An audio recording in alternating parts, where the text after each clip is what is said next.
आता आणखीनही महत्त्वाच्या 25 बातम्यांचा आढावा घेऊयात। कोकण रेल्वे मार्गावर देखभाल दुरुस्तीसाठी करमळी वेरणा स्थानकादरम्यान ब्लॉक 7 आणि 8 डिसेंबर दरम्यान ब्लॉक असल्यानं रेल्वेच्या वेळापत्रकावर परिणाम होण्याची शक्यता। मध्य रेल्वेवर उद्या मेगा ब्लॉक माटुंगा ते मुलुंड दरम्यान अप आणि डाऊन जलद मार्गावर, जलद लोकल माटुंगा मुलुंड दरम्यान धीम्या मार्गावरून वळवणार। मुंबई पालिकेनं जाहीर केलेली 10% पाणी कपात मागे, पाणी कपात बंद केल्यामुळे ठाणे आणि भिवंडीकरांना दिलासा। महसूल वाढीसाठी जागांचा लिलाव, मुंबई महानगरपालिकेच्या जाहिरातीला मोठमोठ्या विकासकांचा प्रतिसाद। छत्रपती शिवाजी महाराज मंडई बेस्टच्या रिसिव्हिंग स्टेशनची जागा आणि अस्फाल्ट प्लांटच्या जागेचा लिलाव। अंधेरीमधल्या गोखले पूल, मस्जिद बंदरचा कर्नाक आणि विक्रोळीचा उड्डाणपूल पावसाळ्याआधी मुंबईकरांच्या सेवेमध्ये येणार। मुंबईमध्ये सुरू असलेली वाहतूक कोंडी फुटण्यास मदत होणार। गोखले पुलाचा टप्पा 2 एप्रिलपर्यंत पूर्ण करण्याचं पालिकेचं उद्दिष्ट, दुसऱ्या टप्प्यामधील पुलाचा गडर खाली उतरवण्याचं काम सुरू। जिल्हा परिषदेचा 133 कोटी अखर्चित निधी शासनाच्या तिजोरीमध्ये जमा होणार, पुणे जिल्हा परिषदेवर नामुष्की। पुष्पा 2 चित्रपटाची रेकॉर्ड ब्रेक कमाई, जगभरात 294 कोटी तर देशभरात 175 कोटी कमावले। पुष्पा 2 चित्रपटानं जवान चित्रपटाचा रेकॉर्डही मोडला। 3 दिवस राज्यावर पावसाचं सावट, रत्नागिरी, सिंधुदुर्ग, पुणे, साताऱ्यासह मध्य महाराष्ट्रामधील काही जिल्ह्यात मेघगर्जनेसह पावसाची शक्यता। आझाद मैदानावर मुंबई महापालिकेनं 5000 किलो कचरा गोळा केला, महायुतीच्या शपथविधी सोहळ्यानंतर 5000 किलो कचरा गोळा। महाराष्ट्र केडरचे 2001च्या बॅचचे आयएएस अधिकारी श्रीकर परदेशींची मुख्यमंत्र्यांचे मुख्य सचिव म्हणून नियुक्ती, परदेशी यांनी मोदींचे उपसचिव म्हणूनही काम केलंय। मुंबई पुणे द्रुतगती मार्गावर आयटीएमएस प्रणालीद्वारे वाहनांवर नजर, हायवेवर 52 ठिकाणी एआय आधारित कॅमेरे बसवण्यात आले।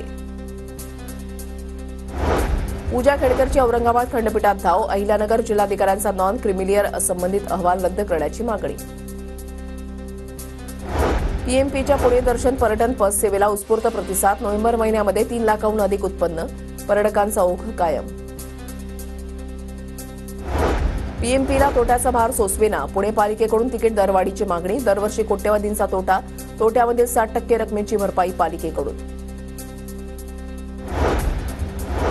कात्रज प्राणी संग्रहालयामधील केंद्रावर प्राण्यांचं दहन बंद, पिंपरी चिंचवड पालिकेच्या केंद्रामध्ये प्राण्यांवर अंत्यसंस्कार होणार, नायडू हॉस्पिटलमधील दहनासाठीचा प्रकल्प बंद पडल्यानंतर निर्णय। विद्यार्थी वाहतूक बसची आजपासून तपासणी, पुण्याच्या खराडीमध्ये स्कूल बसला आग लागल्याच्या घटनेनंतर आरटीओ सतर्क, बसची पीयूसी विमासारख्या बाबींची तपासणी।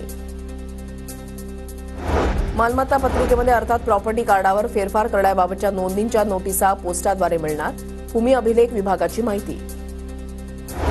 पुण्याच्या सिंहगड संस्थेच्या 26 इमारती जप्त, मिळकत कर थकल्यानं पुणे पालिकेची कारवाई, पालिकेला 47 कोटी 43 लाख रुपयांचा मिळकत कर थकवल्यानं कारवाई। राज्यामधल्या 4 कृषी विद्यापीठांमधील पदव्युत्तर अभ्यासक्रमांच्या जागा रिक्त, आता विद्यापीठ स्तरावर 10 डिसेंबर रोजी विशेष प्रवेश फेरी होणार।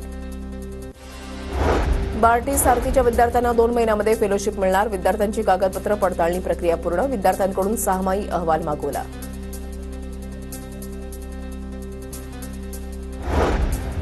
मुंबईच्या जेजे रुग्णालयामध्ये वैद्यकीय संग्रहालयाचा पहिला टप्पा सुरू, आधुनिक वैद्यकीय आणि वैद्यकीय शिक्षणाचा इतिहास संग्रहालयामध्ये उलगडणार। उज्जैनमधल्या महाकाल मंदिराच्या धर्तीवर मुंबईतल्या सिद्धिविनायक, महालक्ष्मी आणि मुंबादेवी मंदिर परिसराचा विकास होणार, पालिकेकडून वास्तुविशारद सल्लागाराची निवड। नवी मुंबई पालिकेनं बांधकाम नियमांचं पालन न करणाऱ्या व्यावसायिकांवर कारवाईचा बडगा उगारला, नियम मोडणाऱ्या शहरातील 87 व्यावसायिकांना 1,17 लाखांचा दंड ठोठावला। पनवेल महानगरपालिका क्षेत्रामध्ये 21व्या पशुगणनेला सुरुवात, 25 नोव्हेंबर ते 28 फेब्रुवारी कालावधीमध्ये पशुगणना होणार, मोबाईल ॲपच्या माध्यमातून पशुगणना केली जाणार।